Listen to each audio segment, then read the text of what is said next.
Good morning, everybody. It's Dr. Vibe here, host and producer of the award-winning Dr. Vibe Show, the home of Epic Conversations, and I'm the host of Epic Conversations, 2020 Best Podcast News Award winner, 2018 Innovation Award winner given out by the Canadian Ethnic Media Association.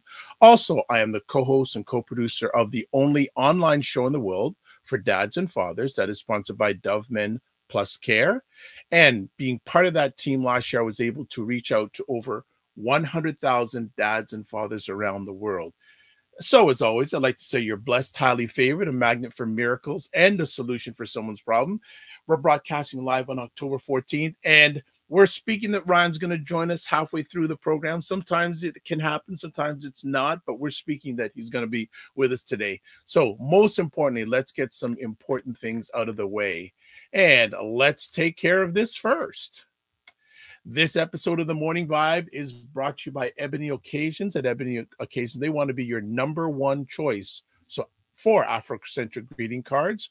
They were born out of the frustration of not being able to find a culturally relevant wedding card. Ebony Occasions was established in February of 2020. They love hearing about how their customers feel giving cards that are reflecting about positive responses and positivity of Afrocentric culture.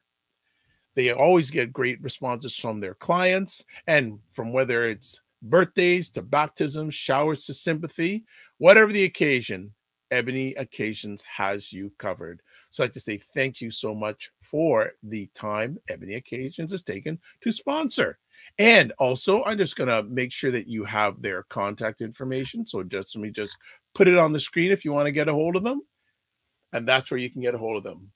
Website, ebonyoccasions.com, Instagram at Ebony Occasions. So we've got people already jumping in. Thank you, family. Thank you, family, for jumping in. We are going to have another epic conversation today. And we have another new monthly feature starting today. Yes, today we were finally able to have this young lady stand still for a few moments because, you know, she's always in such demand. So when you hear from her, you will know why she's in such demand. And we are now starting monthly visits from Lesline McEwan. If you don't know who she is, we'll tell you a little bit about her. When she sent me her resume, I went, Lord of mercy, I could be on for another half an hour, but we'll make it short and tight. Ms. McEwan is a registered psychotherapist and author of Anxiety in the Pulpit, which was published in June 2022. She has a double major in psychology and religion from Carleton University. She has a master's in individual and pastoral counseling from St. Paul University and the University of Ottawa. And I'll just end this up. Well, two more things. She has a certificate in trauma-informed approaches to working in those impacted by gender-based violence from Wilfrid Laurier University. And she's a member in good standing with the College of Registered Psychotherapists of Ontario. Enough said. Enough said. So Lesline is going to be joining us, as I said, once a month, talking about different areas of mental health. And today she's going to be talking about quiet quitting and quiet firing. So let's bring up to the stage for the first time for the next few months, Lesline McEwan. How are you? I am great, thank you. And thanks for having me on this morning. And thanks to all those who have, taken the time to look, to watch. Yeah, well, it's fantastic. So, what has been going on since we last spoke to you? You released a book. Yeah.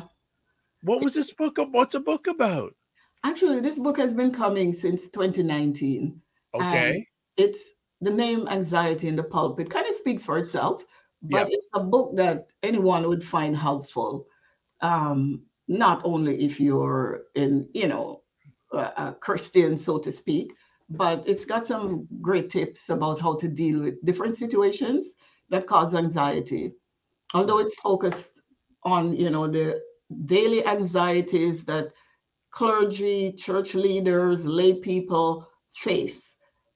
Sometimes it seems as if, oh, they have it good, but there's a lot going on in the background. Yes. Yeah. Yes. I know some pastors, past and present, and it can be one of the loneliest professions in the world because people are always asking for their time, their Right. input, and their energy. And a lot of times those pastors are not getting that time and energy back from someone else. Yes. And sometimes they feel I have to put on this perfect facade. Yes. And so they're not realizing that if I speak to others, there are many people who are experiencing the same things as I am. Absolutely. Yeah. Absolutely. Well, congratulations after a 3-year journey on getting the book out. Thank you. And if you ever want to come on the platform and share about the book, we are more than happy to have you to talk about it. Thanks for the offer. Thank you. No problem. So we're going to be together at least once a month, at least for the next few months of the end of the year, and hopefully in 2023 if you have time. So We'll see. you wanted to chat, we had chats, and we're going to start off our series talking about quiet quitting and quiet firing. Why Yeah. has this become, well, you know what? Let's have a general overview. When you heard the term quiet quitting and quiet firing recently, what was your thought process? I thought to myself, it's not new. This is something that's been going on for a long time. It's now that I dare I say, younger people are becoming aware of it because I think there was something on TikTok that Yes, stirred this all yes, up. But it's not an unfamiliar concept. It just wasn't named that way because basically what it is, for decades, people have been going to work, putting in an honest day's work, putting in the time they're expected to put in, going home and having time with their family. yeah, So for me, when I think of that, I'm thinking, you know what, this is not new. But, we speak about it as if it's new. yeah. You're right. It became a hot thing because the hashtag quiet quitting on TikTok had like 3 million Yes, hashtags about. So again, a lot of times everything old is new again, or everything exactly. new is old again, or whatever the terminology is. It's Yeah. always been there. So just everyone, if anyone has any questions or comments, especially if you're watching live, please put them in the chat wherever you are watching this, and we'll certainly have Lesline answer any questions or comments you have to the best of her ability. So let's get down to it. What is quiet quitting? Wow. Sorry, I think I had a glitch there with my internet for a moment. No problem. Yeah. All So right. can you, So yeah, so there's this thing called the hustle culture, right? Work hard or die trying. And people have bought into the idea that the only way I can be successful is by working nonstop, pushing myself beyond my limit, putting everything in the job. And so that's been going on for a long time. And then working hard has its value in society. And it's good. And I'm not saying people shouldn't work hard. But a lot of times, that mentality of hustling um, prevents people from setting boundaries with their employer and on their jobs. So I have to hustle. This is the culture of my the place I work. Everybody stays late, everybody skips lunch, skip breaks, have lunch at their desk. And so they bought into it. And it caused a lot of conflicts in families and a lot of mental and physical health. I can't leave that out. But people have come to realize now that it's not good. It's not a good thing. And then there's this, if I might say, backlash, right? the quiet quitting. And COVID had a little bit to do with that. It was going on before because, doing what I do, I see a lot of employees and they have been burnt out for a long time.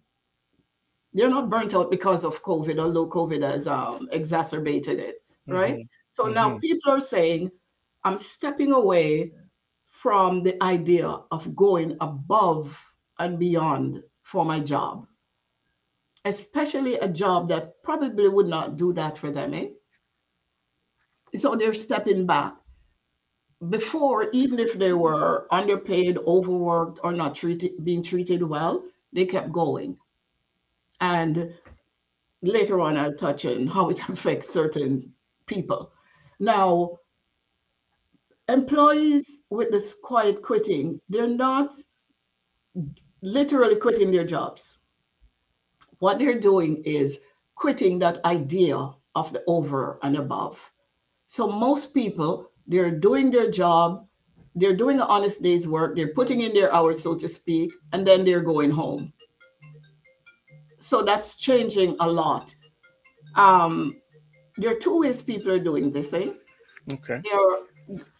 There are people who have made this drastic change. Those overachievers, A personalities, 6 a.m. to 10 p.m. at night workers. What those are the ones that for them, this is a major decision. So what they've done is um, they're stepping back slowly. So they're starting to set boundaries in their workplace, right? They're saying no to certain things, setting boundary, prioritizing their mental health and things that make them happy. I'm looking about this, I'm thinking of my family now. They're backing away from the pressure that made them feel that they had to overachieve for too long. So those are those. And then there are the ones who they quiet quit by simply, I work 9 to 5 and I do nothing more than expected of me. So not everybody that's quiet quitting is stepping back completely. Eh? Right. Yeah. I want to delve deeper in what you've shared here. Uh, how much is, I guess, capitalism, I could say, or the workplace responsible for this phenomenon for the last number of years? Because, we're in a capitalistic society that, dollar, go after the money, go after the money, go after the money. How much blame do you put from your lens on workplace culture in the capitalist society in regards to this? And is it just a natural phenomenon was going to happen because something's got to give? Yes. Yes. Something really had to give. And people were doing this, yes, because of the, capitalistic culture. I have to go after the money. And some people were doing it because, and I'll get to that later, there's certain population that the only way they can well, achieve half by working twice as hard Yes, yes, yep. is, this overachieving, hustling attitude or mentality. Right. Yeah. I know we're going to talk a bit later about who are the quiet quitters, but have you noticed an increase in the quiet quitters during the last few years? Yeah, I have. And I might say now they're verbalizing it, eh? Ah, okay. Yeah. And I hear it because some of the people that are doing it are getting pushback, you know? You used to do 60 projects when all you're required to do is maybe 20. And now Mm-hmm. all of a sudden you're saying 60 projects are too much. When 60 projects mean practically working 24/7. So now they're stepping back. That expectation has been set, right? And it's causing problems. So now people are talking about it. Mm. Hmm. Okay. Okay. Let's talk about, again, we're talking or sharing with Lesline McEwan, talking about quiet quitting and quiet firing. Hey, if you have any questions or comments, please fire them off to us. We'd love to get your feedback. Is quiet quitting something that's impacted you? Has it impacted someone you know? Are you setting boundaries at your workplace? And I know we have a lot of entrepreneurs, so that's a whole other facet about that. Does quiet quitting impact you? Because you're not in that 9 to 5. How are you setting boundaries with your work in the workplace? I have a very close associate, especially in the summertime. He doesn't work on Fridays. And I was actually speaking with another associate yesterday. She's dealing with a client that the client does not work on Fridays. So we can take this conversation a number of different areas, but it's up to you to drive the conversation. Well, let's talk next, Lesline, about, did the pandemic have an impact on quiet quitting and quiet firing from your lens? Yes, it did have an impact, maybe not as large as some may think, but it did have an impact because people being able to work from home, for some people, they didn't have that quote unquote luxury. Again, the population. But for some people, after they settled at home and they realize, you know what, this is a good thing for me. I don't have to commute. I can control my work environment. The toxicity that some people may have had around them, they escaped from it. So realizing that, then they're thinking, why am I going above and beyond and doing the things that I am doing or used to do? And so they've seen this. When you combine all that, they're looking at, here is what I will do. And basically they're saying, I'll do my job. I'll do honestly what I'm being paid for. And then it has resulted in quiet quitting. So it's encouraged a lot of people who wouldn't have thought about it or seen the opportunity to do that. How, and I don't know if you have any clients that are dealing with this, but what about the individuals that loved working at home and now are having to go back into the office? Is that making them reevaluate and go into that quiet quitting mode? Yes, they are. Because, it's been shown that people have been even more productive working from home. And so going back into the office is like, it entails commuting, getting back there, the worry of, it seemed like the pandemic is in the rear view mirror, but the effects are still lingering, right? Yes. I'm going into the office. I don't know who's going to be next to me. I can't control that environment, basically. And so I'll go in, do what I have to do. I'll be in and I'll be out. And people are really pushing back against it, eh? Yeah. I want to bring another lens to this story for those who may or may not know. I do a lot of heart work with fathers and dads and men. And the impact that the pandemic had on a number of them was saying, wow, family life is important. They were spending time at home with their families. Right. And a whole new world opened up to them and saying, I don't want to have to go. Like, I realize my value that I have with my family.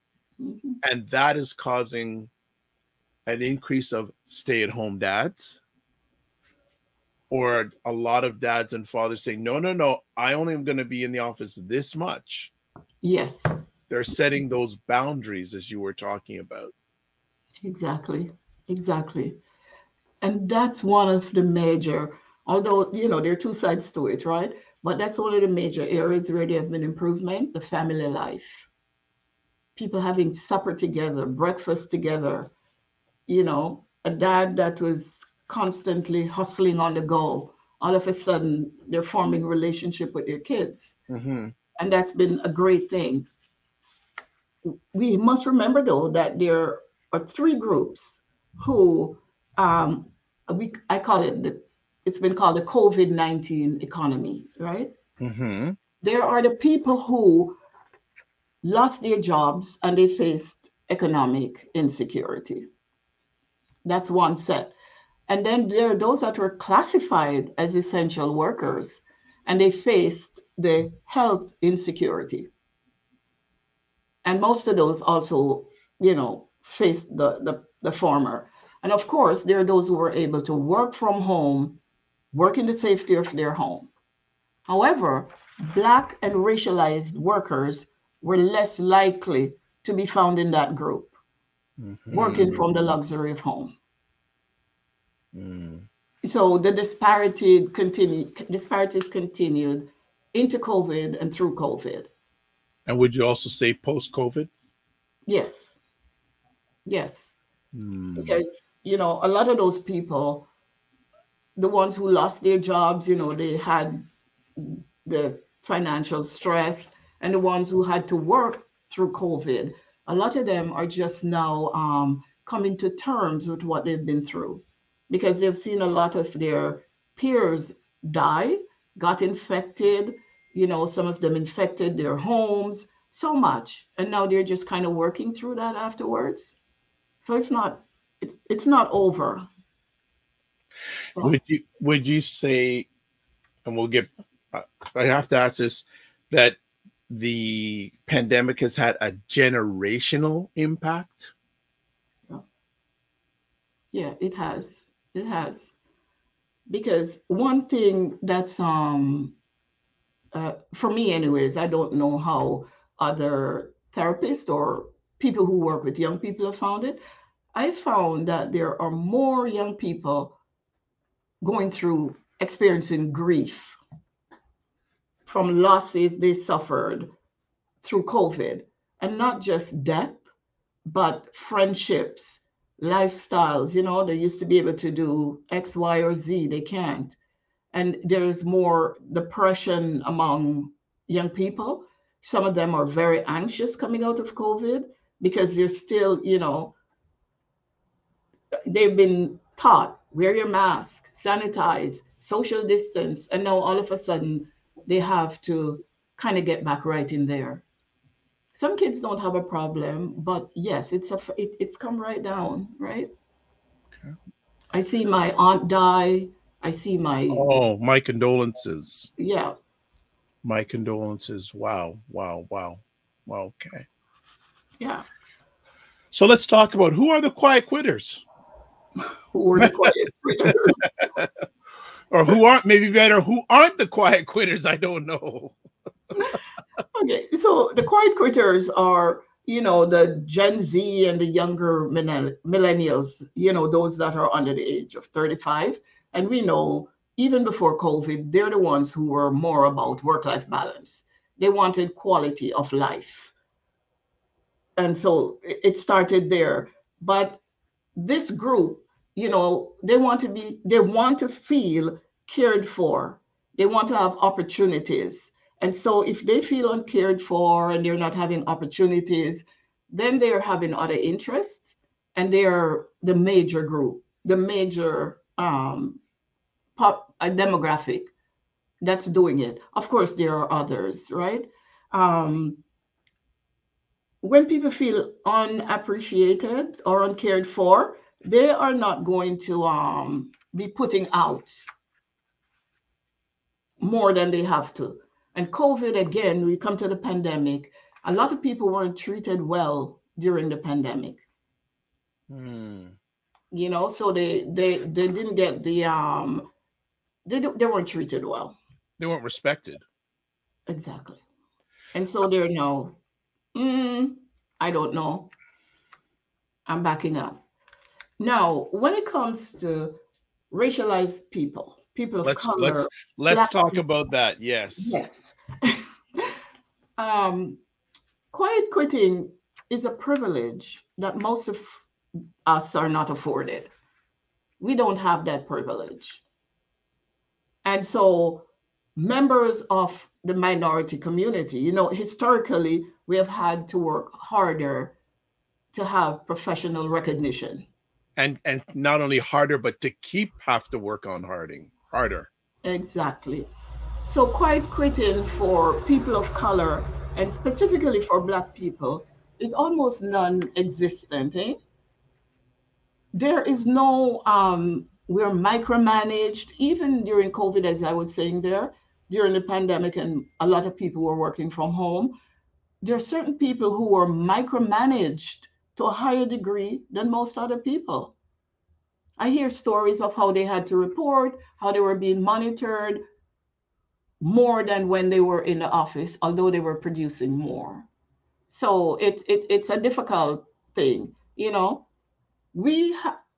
people of color have to overachieve to be acknowledged. If you're not overachieving, you're not going to be acknowledged. And being acknowledged doesn't mean that you're going to be treated fairly either. You have to be very good at what you do. So it's either you're very good at what you do or you're no good. And when you're no good, you know where that go. Because the quiet quitting, this Nita Chinzer, she's an associate professor at the University of Guelph. This is her quote. Quiet quitting is a privilege that is afforded to people who have some perception that they have power at work and that their voice matters. If I don't perceive that I have power and my voice matters, I'm not going to be quiet quitting. Black people, they grow up with the belief that they need to be twice as good, work twice as hard to get half as far as their other counterparts. So it's difficult in the workplace, right? And always feel the need to overperform, although we're being overlooked for promotion and advancement opportunities. Basically, just to keep the job. You're overperforming to keep the job. So for people of color, that's a problem. Yeah. Well put. We have some comments here, so I just want to catch up with people. Comment-wise, Divine Right says, I was a category number 1, lost my full-time job because they did not want me working from home, and even though I'm high risk, despite a doctor's and hospital note, and 95% of my job was done on a network online. The Macmillan Group. Good morning. Great conversation. Yes, the Gen X and millennials struggled quite a bit during COVID and beyond. Much as they are the smartphone generation, they're extremely social and struggled with isolation. Divine Right. Losing that job was a blessing, toxic environment, and I was able to be home with my son since he was virtual. I now have virtual employment, but still getting back on my feet. And then she also says, that's one of my jobs now. Micromanage. They listen to your calls. They have various metrics you need to meet, and some are unrealistic, and the pay is not even great. Too stressful. Who needs that? Yeah. Anything you'd like to add to any of the comments that have been made from some of our family? Yes. And all I say is that is why some employees of color, instead of going the route of quiet quitting, which is not going to work for them, because it simply means I'm doing what I'm being paid for, but that's not good enough for, the racialized minorities. So what they're doing instead is quitting outright. Because if I quiet quit, it's going to go downhill for me. Right. Good morning, Ryan. How we doing? Very good, very good. Good to see you, Dr. Vibe and Dr. Lesline. Good. How was the morning walk? Rainy, so we drove today. Oh, okay. Yes, didn't want to get too wet, but all right. Good. So I don't know, but we're talking with Lesline now, since she's going to be with us once a month till the end of the year, about quiet quitting and quiet firing. Mm-hmm. Do you have any conversation piece, or just want to just pick up and add where you want? I wonder if I missed the explanation of what quiet quitting is, because I didn't even know quiet firing was a thing. So did I miss the explanation of what it is? Well, she's talked about quiet quitting. She hasn't talked about quiet firing. Mm-hmm. But if Leslie, if you just want to give a little definition again about what quiet quitting is. Yes. So quiet quitting is simply taking a step back from the pressure, right, of the constant overachievement, setting healthy boundaries, between your work and your personal life. Doing an honest day's work. A lot of people think quiet quitting means I'm slacking off. That's not what it is. It just means I was expected to work, I don't know, 37 hours per week, and I've been working 50 hours without compensation or recognition. And it's affected my family life and everything else. So now I'm setting boundaries between my work and my personal life. I mean, I know that's very simple, right? But it sounds like work to rule. You know, when teachers just do the bare minimum, no more extracurriculars, right? Right. And then, so the quiet firing. We'll get to that later. Oh, it's coming. Okay. We'll get to that later. But so let's see, though, interesting point brought up by Ryan. Is there a difference between quiet quitting and working to rule? Is there a difference? Yeah, I think it's a difference in the attitude, because quiet quitting is, I'm doing my job, I want to do my job, and I'm doing my job, and I'm doing what's expected of me. And I don't think that's a bad thing.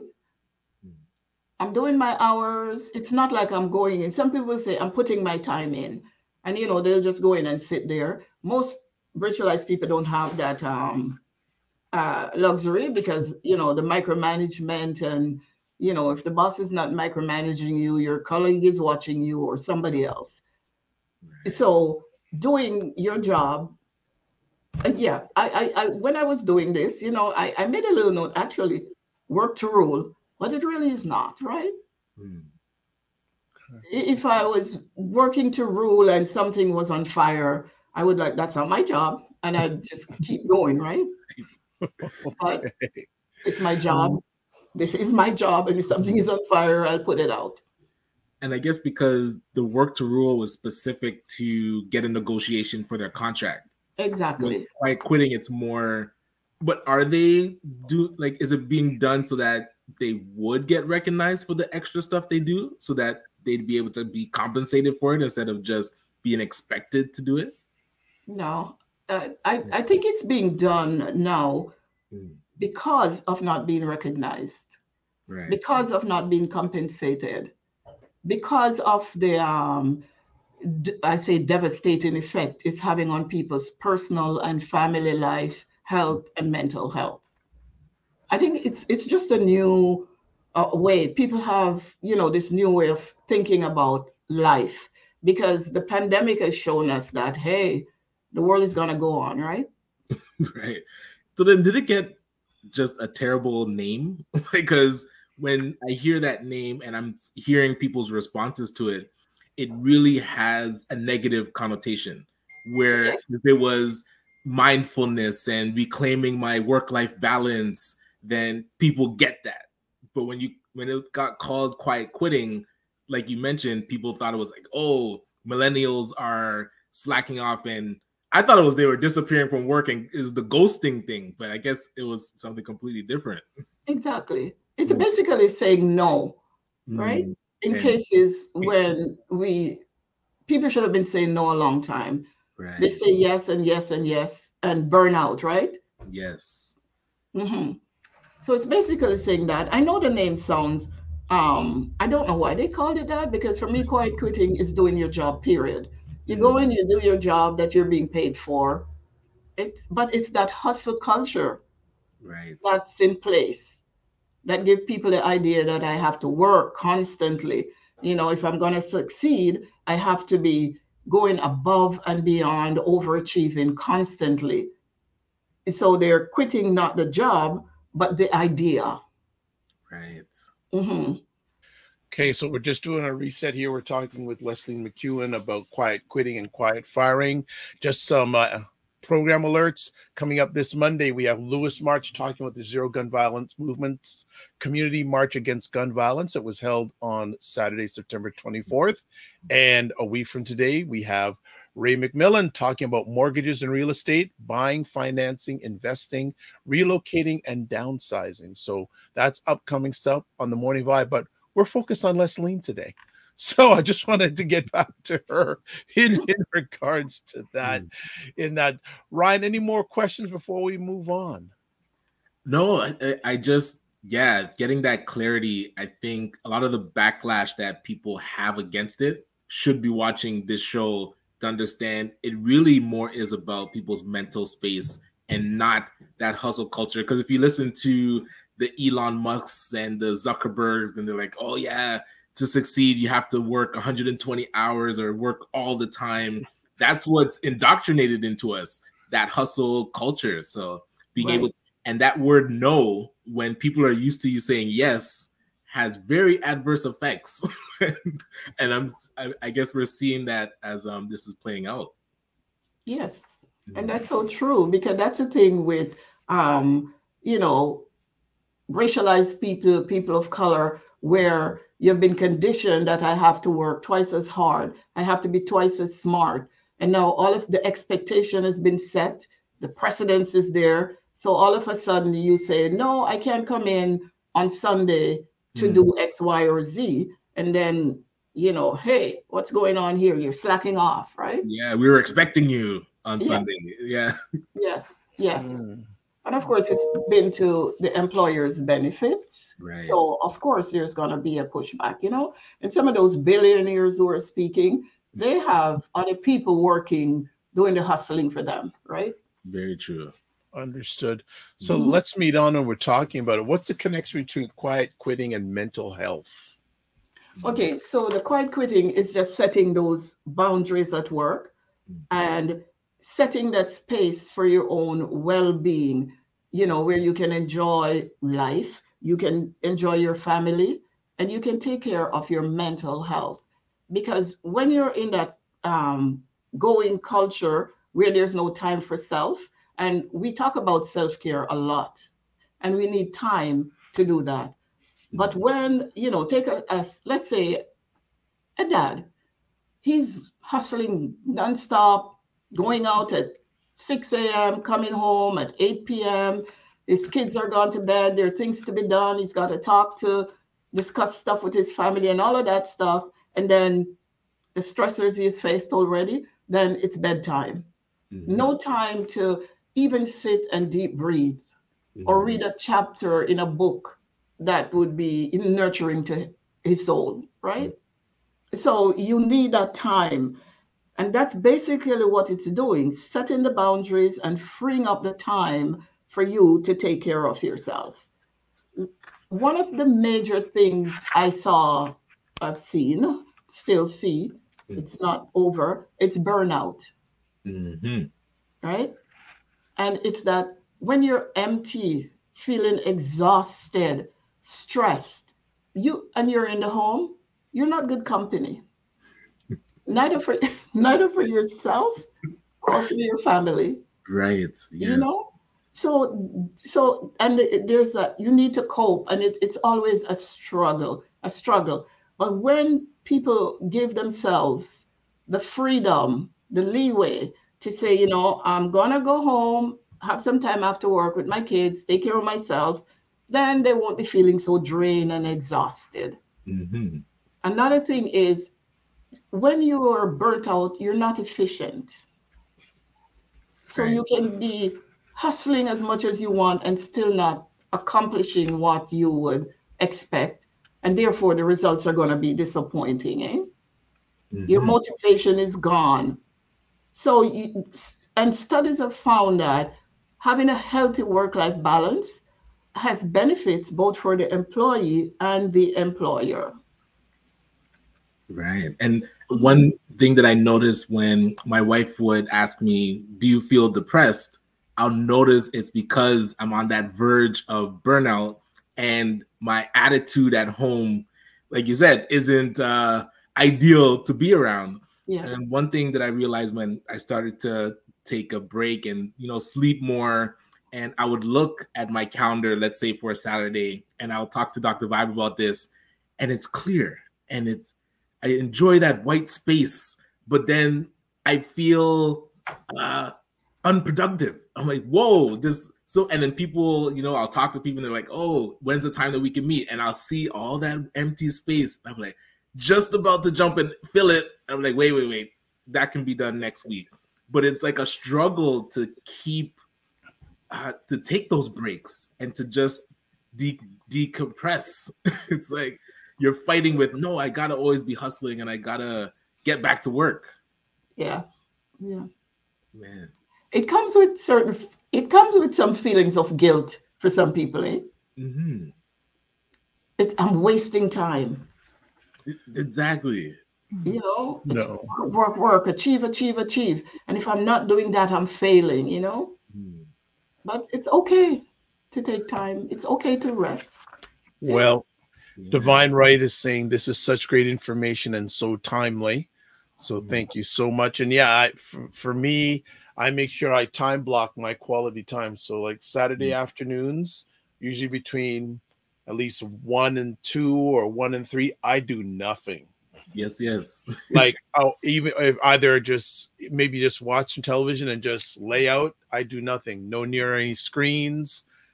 It's surprising people don't know what voicemail is still, but Right. you know, I just take that even during the daytime. So because I don't want to quit think something I enjoy. So what I make sure is simple things like I don't do back-to-back meetings. If I have a meeting, I want to make sure I have 15 minutes. If I have to go into the next meeting, I want to have that time to breathe, exhale, etc. Divine Right says this Sunday I'm taking a break and going to a writer's retreat. Okay. I had to tell a couple of people that I won't be available on Sunday because I'm taking care of me. Right. Leslie's giving a clap on that. Yes. Yeah, that has to become the norm. So Leslie, how many people this may be a hard question because it's just pulled out of the air. What percentage of people you feel, just put it out there, should be doing a better job of taking care of themselves emotionally? I'd say 90%. Right. No, there's nothing wrong with that. No, and that's not to say they're not already have some things in place. Yeah, but they need more. You know, they need more. Somebody will say, you know, I'm.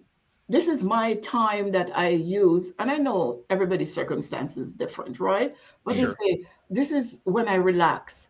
You know, when I go grocery shopping, for crying out loud, you're running through the supermarket, picking stuff, having to think about how much it's going to cost you. This is when I relax, right? And if it works for them, that's great, but they need more. All right. I remember my dad used to say grocery shopping was his time to relax. But like you said, you're still actively doing something, but yeah, you can definitely use more. Got a good question here from the Macmillan group, and I think we touched about it. We talk about it as we go through our conversation. How do you recommend folks who are self-employed manage their time to improve their quality of life to avoid burnout? Yes. Great question. Yeah, that's a great question. And that's one I mean, that's something I struggled with in the beginning when I started, because I would never say no to a client. Oh my God, I'm getting clients. I'm not going to say no, right? So I was given appointments until I give 8 p.m. appointments at night. I give appointments on Saturdays. Yes. And if they want it on Sunday, I would make the time for them. Yes. And that's in the beginning. But as I started to acquire more clients, I realized, you know what, I don't have to do this. So it comes right back to we have to set our own boundaries. We have to set our own boundaries. The recognition is that there's nobody there to take care of me but me. Mm-hmm. So I have to do that. You know, how many hours am I going to put in? There are times when you have to do more, but we need to set some time for ourselves that's, I'd say, carved in stone. Right. Because it's easy to, when it's for me, to say, okay, I have appointment to do whatever, and somebody wants something done, or maybe it's business, and I have to say, no, I cancel mine and I get business done. But honestly, sometimes we have to be prepared to, not sometimes, you have to be prepared to say no. That's what it comes down to. Setting our boundaries, knowing, of course, realistically, how it could work for us. Excellent. Right. I wonder if you found this where initially you felt that saying no to that client meant you're going to lose them, and then finding out that no, like the alternative time that you would give, they were willing to wait. So that initial fear wasn't really reality. Yeah, it was merited. And also too, when somebody would say, and no matter what type of work or business you're in, people who come, I find, with the greatest emergencies and cause you to get your world in a whirlwind, and you make changes, and then Sunday morning at 10 o'clock when you could be still in bed, they don't show up. Right. Jeez. Yes.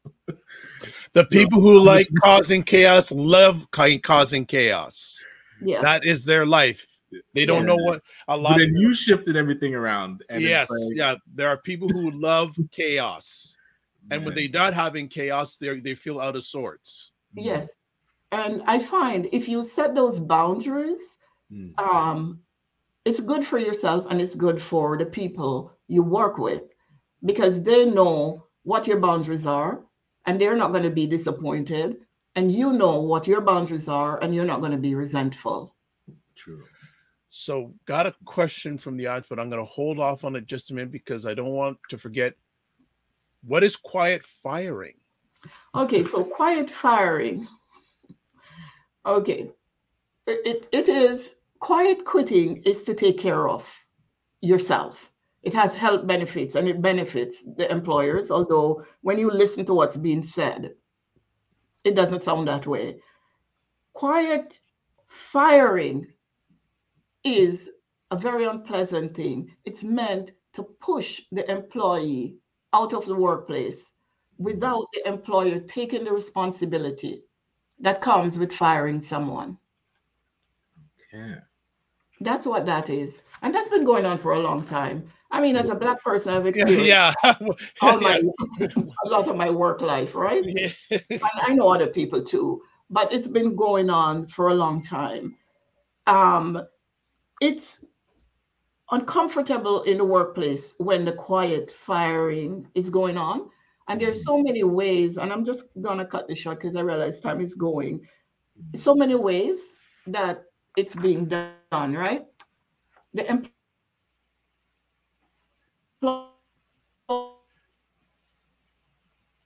we're having some internet difficulties. Oh, I wonder if that was... ask for a promotion that you know you deserve.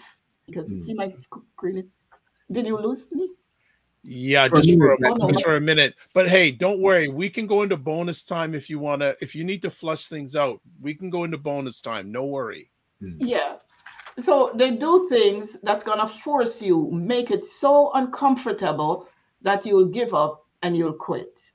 You know, they bypass you, they ostracize you, meetings you used to go to where you'll get information that will help you to do your job. You're no longer invited. You start getting responsibilities that's below your level, or something that you're not qualified for without the proper support, right? So they put that stress on. Just very recently, I saw somebody who went through that, and he kept saying, don't quit, contact an employment lawyer. Right. Because that is, if you're able to prove it, something that you could, like, it's against employment law to actually do that, where you change a person's job description in a way to force them out. Yes. Yeah. And, you know, that gets into the employment laws and all that.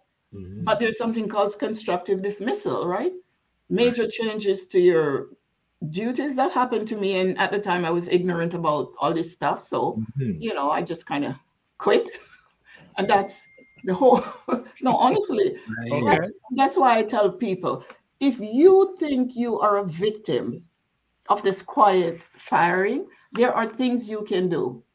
Recognize what's happening to you, right? They're the employer, but that doesn't mean they're the winner. You can do things.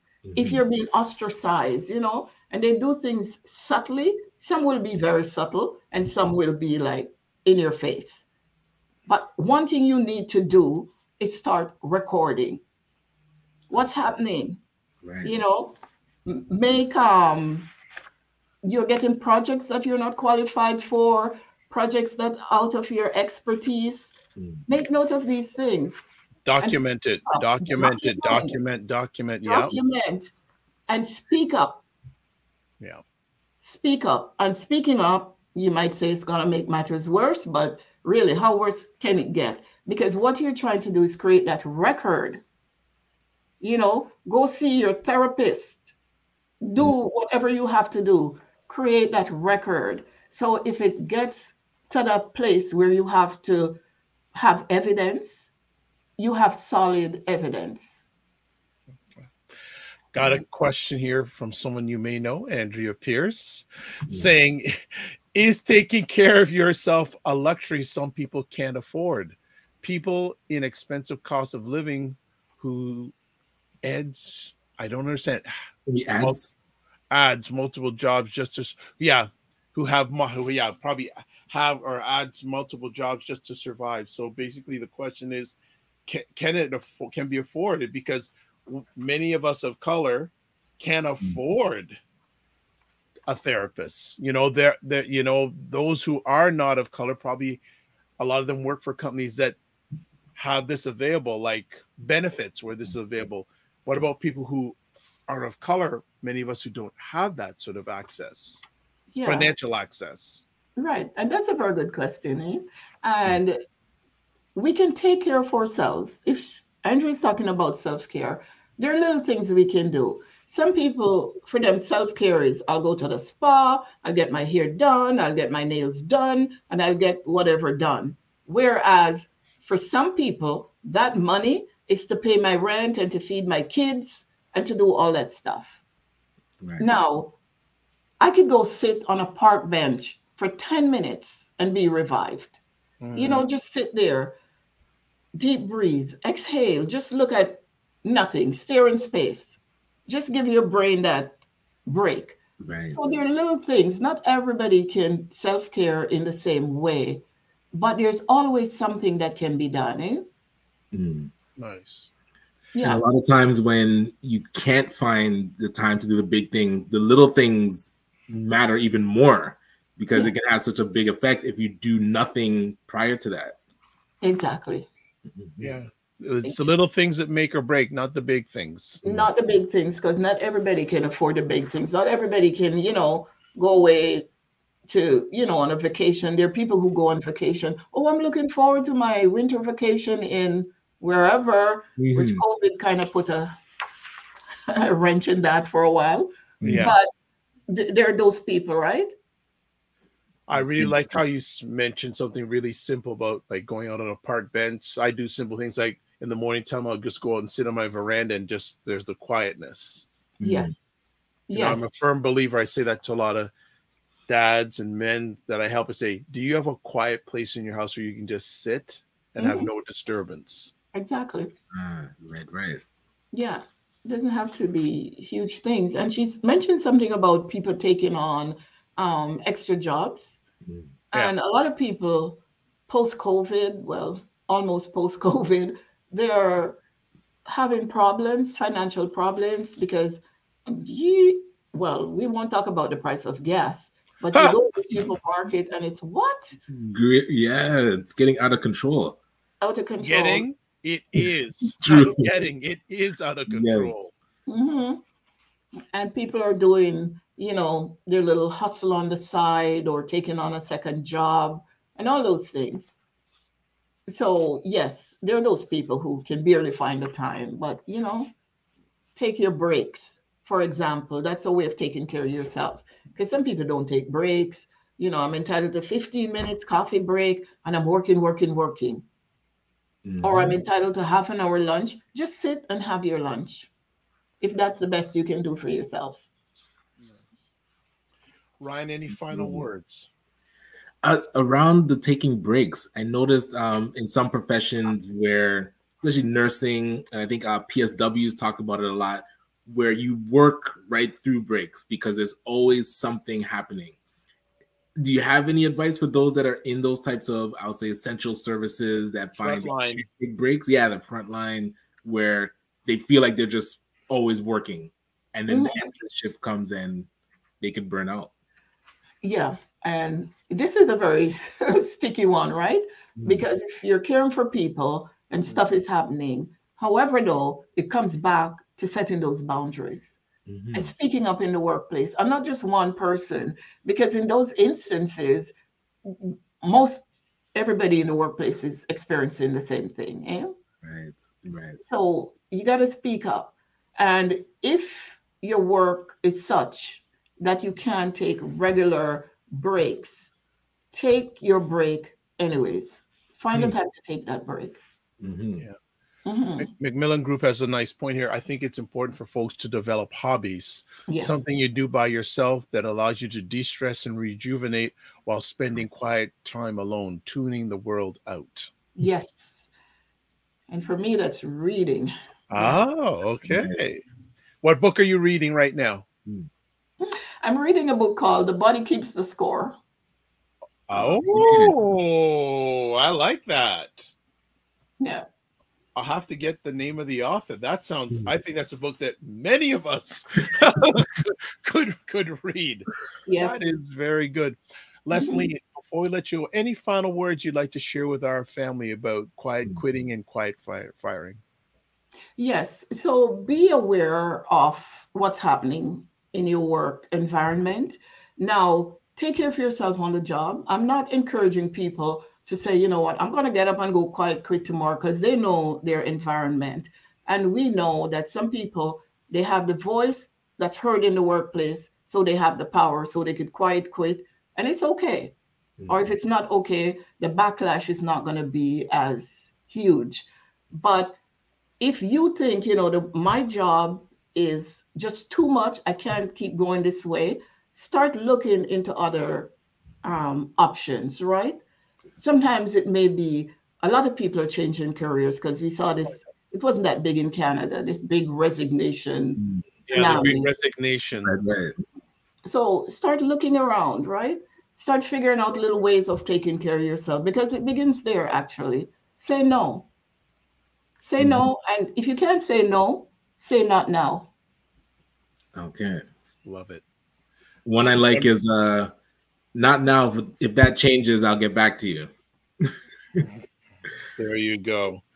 Leslie, thank you so much for taking the time. You're welcome. Much appreciated. We enjoyed our family enjoyed having you on. Looking forward to having you back on next month when you can fit us in.